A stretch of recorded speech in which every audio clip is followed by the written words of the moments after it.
So one of the first questions I ask is, I would start off with something like, thank you for your feedback.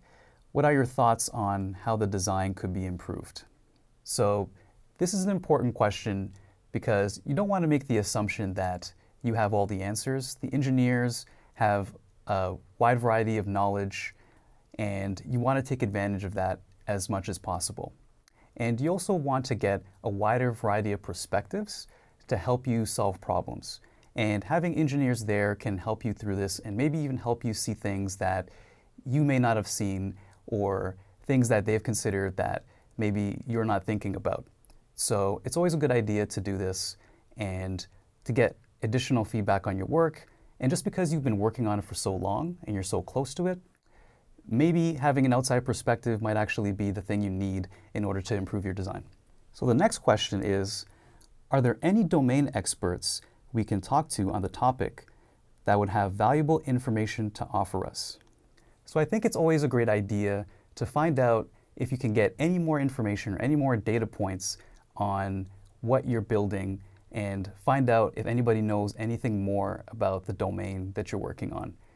You'll find that there's probably a wide variety of information out there that you can take advantage of. And the more you know is the better.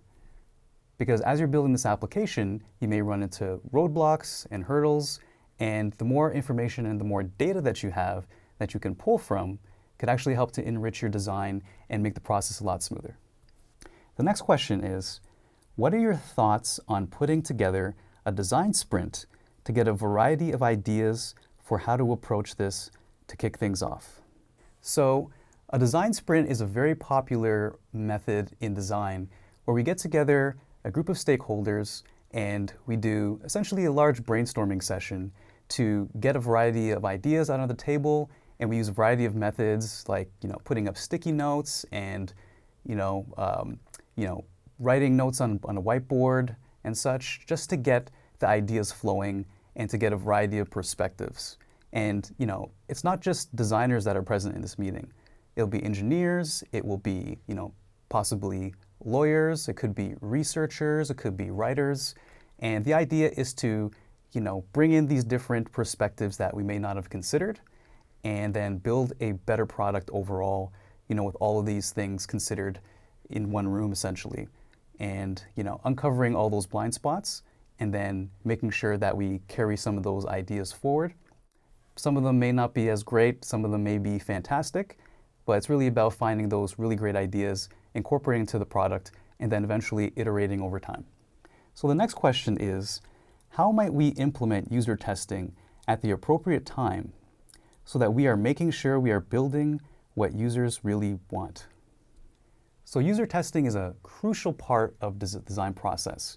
So we really want to make sure that when we're building our design, that we want to get it in front of users as early as possible. And you don't necessarily have to do this at the high fidelity stage. You can do it at the low, mid fidelity stages as well, just to make sure that what you're building is working with users, and the users understand the flows, they understand the purpose of the application, and that they can get to their goals in a really great way.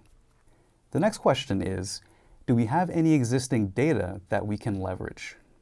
Leveraging existing data is a really great idea.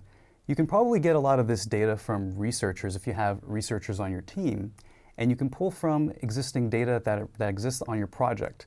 So you may be working from a brand new project, and that's fine. There may be competitive analysis that you can leverage and a variety of other sources that you can. If not, and it's an existing product, there's probably a wide variety of sources that you can choose from to make for a better experience overall for your users by picking the essential parts of this data and then incorporating it into your design. And the next question is, seeing that our app will service a large demographic, what considerations are we giving to accessibility to accommodate people with special needs?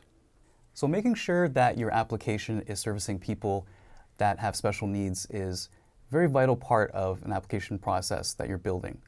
So you want to make sure that you're not just building it for one particular group. You want to make sure that you're considering everybody using your product. So this could be people that have low vision.